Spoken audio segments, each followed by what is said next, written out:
Across the shifting dunes of the Sahara, there was a commodity more vital than gold. Not a jewel, not a weapon, not a luxury reserved for ancient kings. Salt. White blocks cut from the floor of a scorching desert, loaded onto beasts of burden, carried across one of the harshest, most unforgiving landscapes on Earth, and exchanged hundreds of kilometers to the south. Why was salt so incredibly valuable in West Africa? How did this Trans-Saharan movement shape a continent?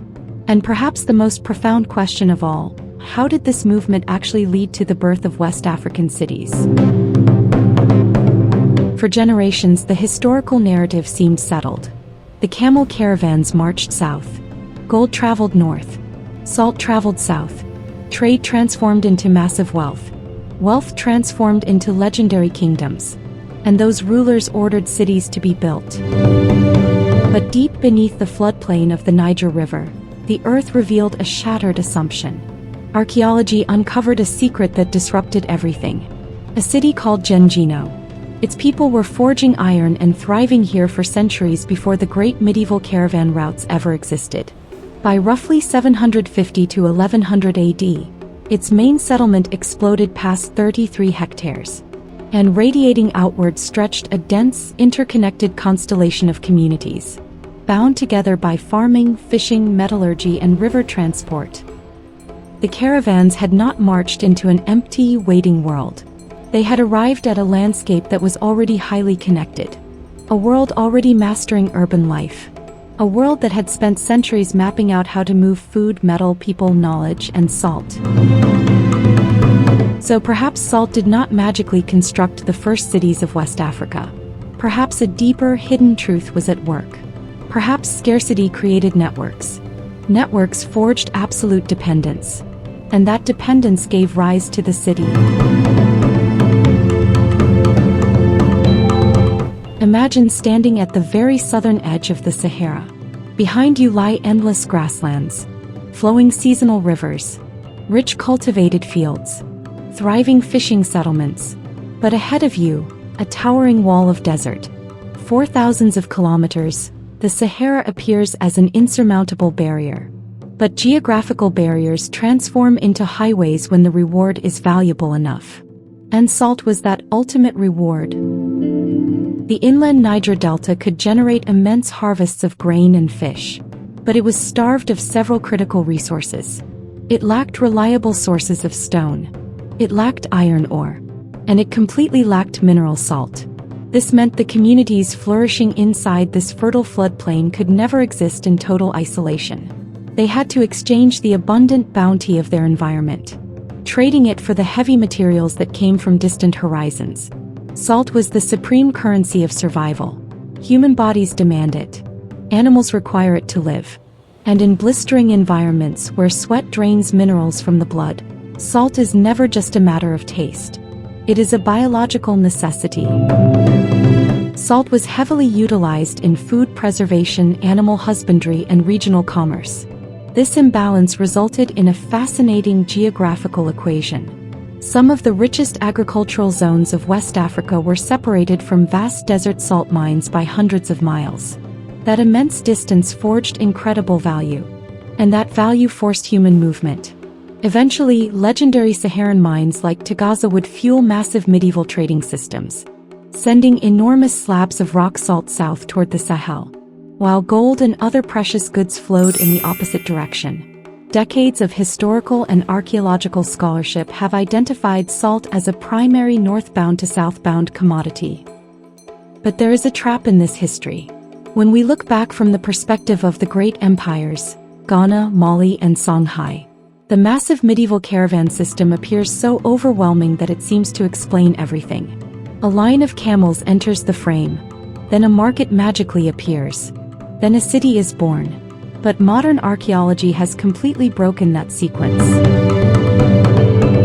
Long before the famous Trans-Saharan routes reached their massive medieval scale, the people living south of the desert were already engineering intricate webs of exchange. Some of these networks navigated the winding rivers. Others linked remote farming villages. Others moved heavy iron, stone, pottery, fish, grain, and salt across diverse ecological zones.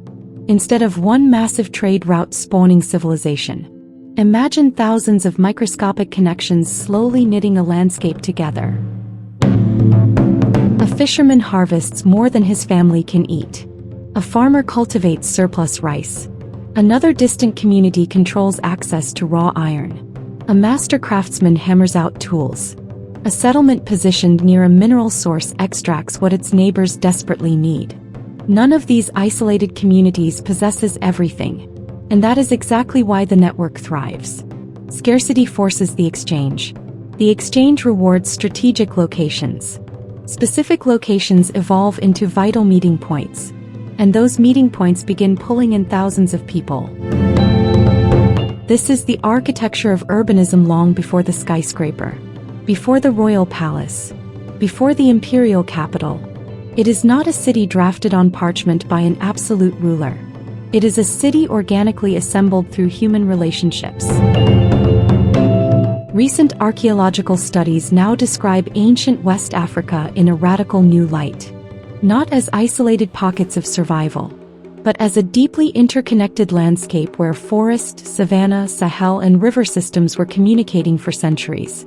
Resources flowed across these invisible borders because every environment held something the others desperately needed. Salt is crucial to this story because salt makes that deep dependence visible. You cannot grow it like wheat. You cannot substitute it indefinitely. If your land lacks it, someone else must bring it across the horizon. And the moment someone brings it, a trade route is born. Once that route becomes a reliable habit, a permanent market emerges. Once that market pulls in specialized craftsmen, something resembling a bustling town takes shape. But to truly witness what that process became, we must journey to the inland Niger Delta, to a silent mound beside the modern city of Jenné, and to a groundbreaking archaeological revelation that rewrote the history of African cities. Today, Jenné-jeno does not pierce the sky like a stone pyramid. There is no towering acropolis commanding the horizon, no monumental royal avenue paved in gold, no colossal carved stone announcing the eternal name of a ruler. Instead, there is only earth, layer upon layer of compacted earth, shattered pottery, ancient burials, fragments of intense metalworking, the shadow of houses built, leveled, and rebuilt over generations. For centuries, that quiet, unassuming surface kept the city's true nature completely hidden. When intense archaeological investigations finally cracked Jenné-jeno open in the late 20th century, researchers were stunned to find that human occupation stretched all the way back to the 3rd century BCE. The ancient inhabitants were already mastering and forging iron. As the first millennium AD progressed, the settlement rapidly exploded in size.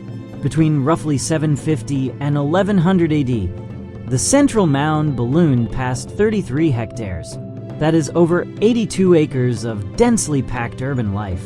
Regional surveys revealed a massive network of satellite settlements sprawling across Jenné's hinterland. This was no primitive village waiting for foreign merchants to arrive and teach them about commerce. And this discovery was a scientific bombshell. Because the older historical model had credited West African urbanization almost entirely to northern outsiders. In that outdated narrative, Arab merchants crossed the Sahara. Islamic commercial networks cast their nets southward. Luxury goods finally arrived, and primitive towns simply reacted to the wealth. Jenné-jeno forced the scientific community to flip the camera. Modern research now proves that local, regional, and interregional exchange was thriving well before Trans-Saharan commerce hit its peak. The old assumption that Arab-initiated trade sparked the Middle Niger towns has collapsed. It has been replaced by a reality of indigenous exchange networks, expanding rapidly by the middle of the first millennium. The undeniable proof is written in the soil. The inland Niger Delta boasts incredibly rich agricultural earth. but it does not hold everything a massive city requires to survive. The heavy stone found in the deepest archaeological layers had to be hauled in from the outside. Raw iron resources had to be transported over vast distances. By around 400 AD, copper suddenly appears at Jenné-jeno, another unmistakable sign of deep connections reaching far beyond the local floodplain. Every single imported artifact is a fossilized journey. Someone had to know where that rare material was hidden. Someone had to extract it from the earth. Someone had to carry it across hostile terrain. Someone had to negotiate its exchange. Someone understood its true value at the final destination. And someone maintained enough human trust for that grueling process to repeat year after year. That is the true definition of infrastructure. It is not an infrastructure made solely of paved roads and defensive walls. It is an infrastructure constructed of pure information, human relationships, seasonal rhythms, mastery of river currents, marketplace expectations, lines of credit, blood ties, mutual obligation, generational memory. The city was not merely a place where people slept. It was the physical focal point where invisible networks crossed.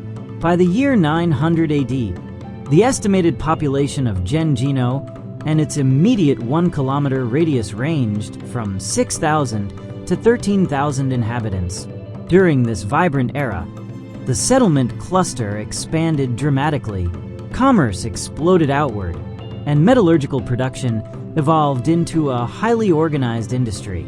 A massive defensive wall was erected around the main mound between 800 and 900 AD. Though archaeologists still debate whether it was meant for flood control, civic pride, or organization. And yet, Jenné-jeno fiercely refuses to fit the mold of a traditional ancient city. Excavators never found a domineering central palace. There was no massive citadel that traditional theories demand at the absolute center of early urban life. This sparked the famous archaeological mystery, known as the city without a citadel. What if a massive, concentrated population did not require a concentrated royal power? What if diverse communities, specialized craft guilds, and economic factions could live side by side, thriving in a dense urban cluster while maintaining fierce independence? Jenné-jeno proved this was entirely possible. It completely shattered universal assumptions about how human cities must be governed. Think back to the power of the network. Farmers working the hyperproductive floodplain soils, fishing clans mastering the currents of the Niger, master potters, expert smiths, long-distance traders, skilled boatmen, caravans moving resources from the endless savannas. The city grew infinitely because the city did not have to manufacture every single item internally. Its superpower was purely its connection. And this is exactly where salt returns to the stage. The inland Niger Delta's absolute lack of local salt was not a fatal weakness. It was a brilliant incentive to remain forever plugged into a massive exchange web. Salt absolutely had to arrive. Iron absolutely had to arrive.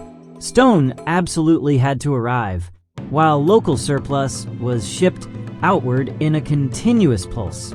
The city became the ultimate interface between wildly different ecological zones, not because one magic rock created urbanization, but because survival depended on dozens of commodities, and survival rewarded the exact locations that could coordinate that massive exchange. In that light, the greatest piece of technology at ancient Jenné-jeno was not a tool. It was the invisible network itself. But human networks are built to scale, and starting in the first millennium AD, that scale was about to detonate. Far north of the winding Niger, the brutal desert routes were amplifying. The mastery of camel transport made grueling Saharan crossings highly profitable. Islamic commercial empires were stretching rapidly across North Africa. The allure of gold was pulling ambitious merchants down toward the Sahel, while massive shipments of salt moved steadily in the opposite direction. The ancient regional systems were on a collision course with something monstrously large, and when they finally connected, a totally new breed of city ignited at the very edge of the desert. Trace the mighty Niger north and east away from Jenné-jeno, and the entire world shifts. The river curves aggressively toward the unforgiving desert. The green savanna burns away.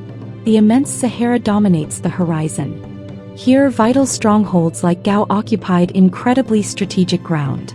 Places where flowing river currents slammed directly into vast overland desert routes. Intense archaeological digs at Gao and Gaoseni have exposed a booming surge of settlement, revealing massive trade and interaction thriving during the first millennium AD, locking the Niger Bend deeply inside an expanding commercial web. This is the exact geographical coordinate where regional exchange dynamically fused with Trans-Saharan power. And that distinction is everything. The camel caravan did not invent the African marketplace. It merely multiplied its reach by 1,000. A local merchant network that once only linked neighboring ecosystems could now seamlessly connect the Niger River to remote desert oases, and ultimately to the sprawling markets of North Africa and the entire Mediterranean grid. The landscape rapidly evolved, sprouting powerful commercial nodes, booming caravan outposts, massive transfer hubs, vital sanctuaries where thousands of exhausted animals could drink, where immense cargo loads could be broken down and redistributed, where traveling merchants traded vital intelligence, where local African goods fed directly into global systems, and where exotic foreign materials poured into the African interior. At Asukted Mecca, perched right on the southern lip of the Sahara in modern Mali, the sand has given us a breathtaking look at this exact transformation.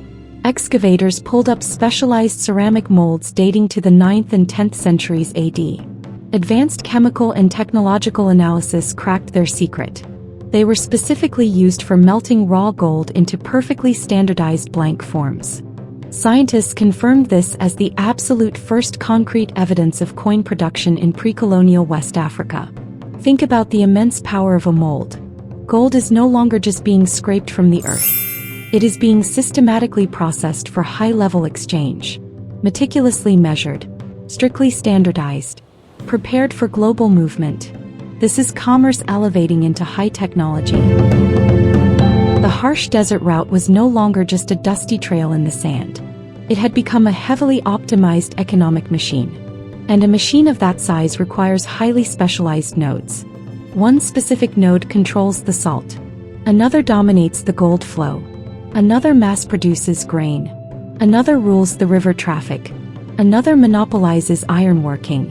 Another bridges the gap between the incoming caravans and the local bazaars. The massive city does not merely erupt where raw materials sit in the ground. It erupts at the exact friction points where those materials must change hands. By the dawn of the early Islamic period, settlements flanking both sides of the Sahara were locked into this hyper-advanced system. Desert market towns and oasis stations kept the long-distance runners alive, while massive southern hubs hardwired that Saharan traffic deep into ancient West African economies. This shatters the outdated myth of foreign merchants marching south to deliver civilization. When a massive northern caravan finally reached the Niger River, it did not step into an empty, silent wilderness. It stepped into a world of master negotiators, elite producers, highly skilled specialists, thriving regulated markets. These were communities that already held a mastery of complex exchange. The revolutionary spark was not the sudden invention of trade. It was the spectacular collision of two massive commercial universes. A localized network expanded into a regional powerhouse. That regional powerhouse morphed into a Trans-Saharan titan. And that Trans-Saharan titan plugged West Africa directly into the massive Afro-Eurasian globe. Heavy salt blocks marched south. Gleaming gold marched north. Precious copper, fine textiles, and rare glass crossed unimaginable distances. But objects were not the only things crossing the sand. Ideas traveled just as fast. Complex languages, deep religious faiths, sophisticated legal codes, advanced technologies, vital information. Every successful caravan crossing closed the psychological distance between these two worlds. And every single city anchored along that chain seized the opportunity, taxing, hosting, supplying, processing, storing, and redistributing everything that moved. Trade did not just pour gold into these cities. It created the absolute gravity that forced thousands of diverse specialists to live side by side. But even this colossal desert network was built on a much older, deeper foundation. To truly uncover that foundational layer, we must abandon the famous imperial capitals. We must look away from the glittering palaces, away from the raw gold, and venture deep into the quiet countryside. Because the true origins of this vast network are hiding in places that barely look like cities at all. Journey 200 kilometers away from Jenné-jeno, deep into the Muhaun Bend of western Burkina Faso. Here, archaeologists have reconstructed an ancient landscape that utterly defies the image of a ruling capital. During the 1st millennium BCE and sweeping into the early 1st millennium AD, populations lived in widely dispersed, multi-family settlements scattered across the terrain.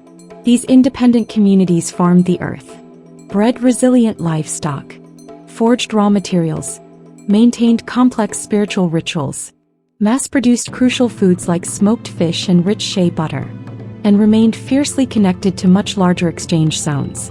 They were never isolated, lonely dots on a map.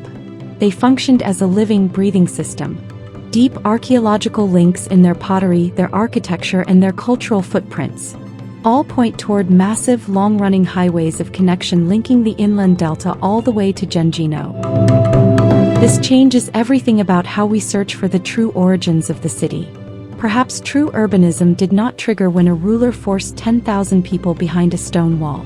Perhaps urbanism naturally erupted when scattered communities became so utterly interdependent that specific locations were forced to handle critical functions for the entire sprawling network. A neutral market ground, a sacred gathering space, a safe river crossing, a centralized iron forge, a highly guarded location where salt could be traded. At Daboya in modern-day Ghana, archaeology has zeroed in on a rare settlement positioned near a crucial savanna salt source and a strategic river corridor. Recent scientific synthesis suggests this may have been an ancient prototype for the marketplace town, proving exactly how access to one desperately needed commodity could concentrate human exchange centuries before the great empires rose. It remains a working model rather than absolute proof that salt acted alone, but it provides a powerful mechanical blueprint. Visualize the timeline. A family desperately requires salt. They journey to a recognized safe exchange coordinate. But once they arrive, why limit the trade to just salt? Another traveler brought raw iron. Another brought fired pottery. Another hauled dried river fish. Another carried a surplus of grain. Critical survival information is swapped. Generational alliances are forged. Master craftsmen secure new long-distance clients. Sacred ritual obligations pull these same groups back together at highly predictable intervals. Faint trails become deeply carved roads. The temporary meeting coordinate solidifies into a permanent fixture. Permanent markets demand massive storage. Massive storage demands security. Traveling merchants demand reliable food supplies. Craft workers demand constant flows of raw material. More and more people build permanent homes along the perimeter. The market mutates into a bustling town, and that town begins to command and coordinate the entire surrounding region. No grand architect ever sketched the final blueprint. No single rock or metal explains the entire phenomenon, but a necessity like salt acts as the ultimate gravitational anchor. Because every single human being repeatedly requires what only a tiny fraction of the landscape can provide. This is pure network engineering performed without an engineer. And it offers a revolutionary lens for understanding how ancient West African cities were truly born. A city is far more than a dense cluster of physical structures. It is a dense cluster of human relationships. Jenné-jeno dominated one of the most hyper-productive agricultural zones in the entire region. Yet its very existence hinged entirely on materials hauled in from the outside. Its most obvious physical weakness, its total reliance on outsiders, actually evolved into the ultimate source of its invincibility. Every missing resource was a permanent tether keeping the network alive. Iron dragged one trade route far into the distance. Stone dragged another. Copper pulled the horizon even further away. Salt directly wired the fertile floodplain to entirely different ecological and commercial zones. Rich agricultural surplus flowed outward to pay the massive balance. Preserved fish moved out. Master craftwork moved out. Generations of knowledge moved out. And inevitably, the massive Trans-Saharan caravan system merged with the northern edges of this vast web, expanding its limits to the very edge of the known world. The medieval transformation that followed was historically staggering. Its massive impact cannot be minimized. Explosive long-distance trade poured wealth into magnificent new states, gold and salt locked together as the absolute centerpieces of the medieval global economy. Massive caravan hubs exploded in wealth. Gao mutated into one of the absolute titans of the Niger Bend. Later, the mighty empires of Mali and Songhai would dominate landscapes and trade arteries on a scale the ancient world had never witnessed. But massive scale is not the same thing as the origin point, and that critical difference rewrites the entire African narrative. Because if ancient West Africa had already established a massive regional network centuries before the height of the Trans-Saharan boom, then the Sahara Desert was never a civilizational light switch waiting for an outsider to flip it on. It was merely the northern frontier of an economic system that was already fully awake. When the legendary caravans finally pushed through the sand, they simply plugged themselves into a pre-existing matrix. They amplified its power. They diverted its currents. They injected extreme wealth into specific nodes. They left others to fade into memory. They handed unimaginable power to a new breed of rulers and merchants.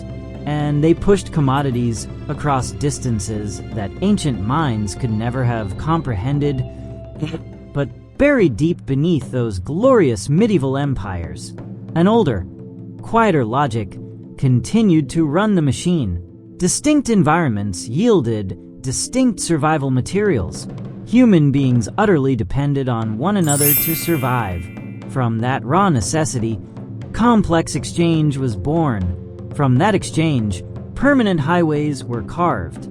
From those highways, massive markets erupted. From those markets, specialized industries took over. From those industries, booming settlements expanded.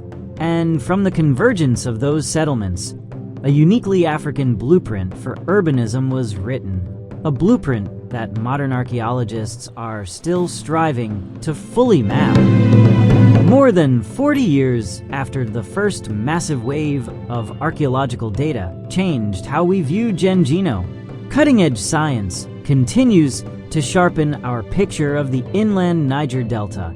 New, groundbreaking excavations published as recently as 2025 at the later trade town of Jen continued to push the timeline further into the past. Yet the most brilliant revelation remains the one pulled from the oldest, deepest mound. 33 hectares of compressed human ingenuity, thousands of intertwined lives, tons of imported iron, mountains of foreign stone, precious copper carried from the edge of the world. Generations of farmers, armadas of fishermen, guilds of master smiths, legions of potters, empires of traders, communities bound together on a floodplain that could feed a massive city, but could never, ever hand that city everything it needed to survive. And perhaps that is the ultimate secret to human progress. Civilization does not always ignite in a place of perfect abundance. Sometimes it is sparked entirely by what is missing. A desperate shortage forces a long journey. That journey carves a permanent route. That route builds a thriving market. That market erupts into a sprawling city. And then, centuries later, across the shimmering horizon, the great caravans finally appear.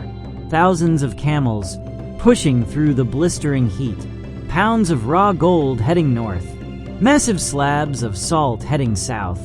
They were not carrying the spark of civilization into an empty, primitive landscape. They were stepping into a masterclass of human connection centuries in the making, a network so incredibly robust, it absorbed the entire Sahara Desert and completely transformed one of the most formidable barriers on Earth into the greatest bridge in human history.